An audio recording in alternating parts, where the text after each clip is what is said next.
helping to manage the farm as the fourth generation of Sumidas to run Sumida Farm. My great-grandparents started this farm in 1928.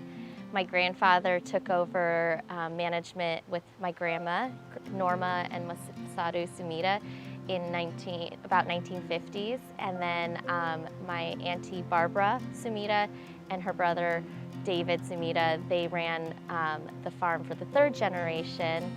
And in 2020, my husband Kyle and I stepped up as the fourth generation.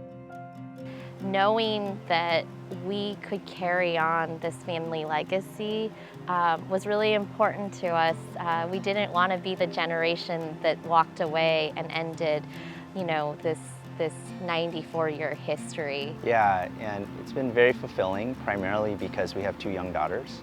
And this is a special place for the family, but also when we think about the history of this farm, but also the future of this farm, and keeping that in mind for both just our kids, but also the surrounding community.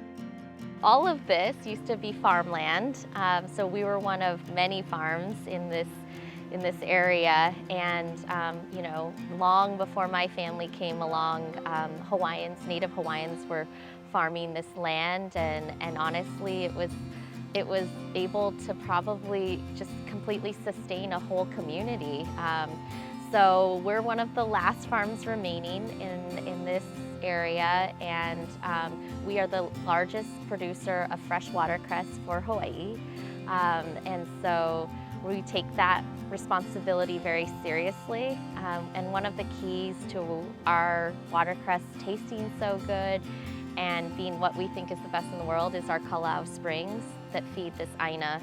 And that makes it unlike anything else you'll find in the world, is that we have these fresh, natural springs flowing throughout the farm and allowing us to produce almost 200 tons of watercress a year. I feel that Hawaii is one of the most unique places to farm in the world. We're an island, we live on a rock, so there is limited space to grow, and thus we have to do more with less here. And you know, the cost of living is really high, so it's really important to Kyle and I that we're able to give our employees living wages, that they can go and take care of their families as well. One of the additional challenges being on an island is we still have the same infrastructure needs that every business has, every farm has, but we don't have access to all of the equipment and all of the selection that maybe if we were on the mainland, easy to put on a truck and get, you know, to your location in a cheap, affordable manner. But most small farmers are having to do everything. They're having to do the farming, they're having to do the marketing, they're having to run the business, and we understand there's some huge, massive challenges whenever we talk to farmers around how to balance all of that, plus probably raise a family and be a parent. So anyone who is passionate and wants to dive in and make this their future, like, we applaud them and for their bravery in taking that on. I think part of why we want people to think about local is it's that deeper connection to the community, to history, to culture, to family. And when we think about watercress, it's been grown here for over 100 years. So with that, you have grandparents who are passing down recipes and their favorite dishes further down generations and family, but also you're supporting jobs.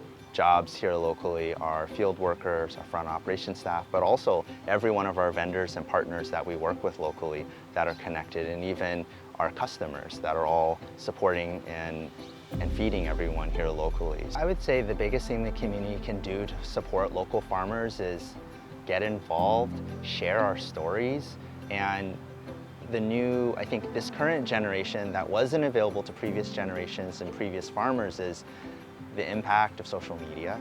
Follow these farms on social media, because what they're all going to start doing is, you'll see a lot of these farms are moving in new directions. They have value-added products, they have merchandise, they have tours, they have experiences. They're moving in collaborations. They're trying to expand what a farmer means and where a farmer can go, but the only way they can do that is with the support of the community, with community engaging, sharing, participating.